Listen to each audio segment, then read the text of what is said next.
Let's talk about a man who went from fear to bold faith.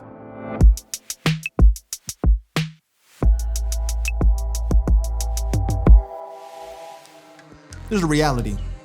Fear paralyzes, but faith in God makes us bold. Joseph of Arimathea knew all about this.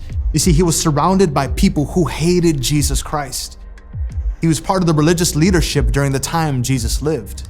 Jesus was seen as a threat to their religious order, but ironically, Joseph was drawn to faith in him. This created a real-life crisis for him. On one hand, Jesus would mean being different and risking his reputation, his status as a religious leader, and his place in society. Becoming a follower of Christ came with a cost. And at first, Joseph hid his faith. But after Jesus died, even if it seemed like it was too late, he risked much by taking a bold step of faith and asking Pilate for Jesus' body. You got to remember, the religious leaders had killed Jesus, and now Joseph was unashamedly caring for the very man they had wanted dead for so long.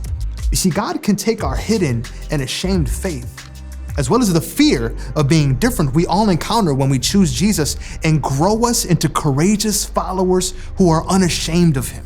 Joseph's small but brave step shows us the transformation God can bring about in all of us, turning us from fearful to boldly faithful. Here's a question. Are you paralyzed by fear?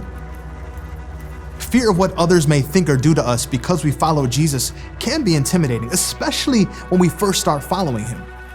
The risk is real and should be expected. Following Jesus does come with a cost, but the rewards are many. Joseph of Arimathea was transformed from a timid, hidden Christian into a bold representative of Christ. God can do this in all of us.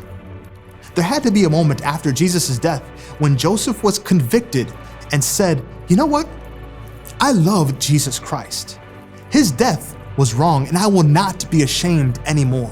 His faith was put into action, and his fear was defeated. He understood that being bold for Christ was worth far more than being ashamed of the God he believed in. You see, timidity it's a natural temptation for all believers in Christ.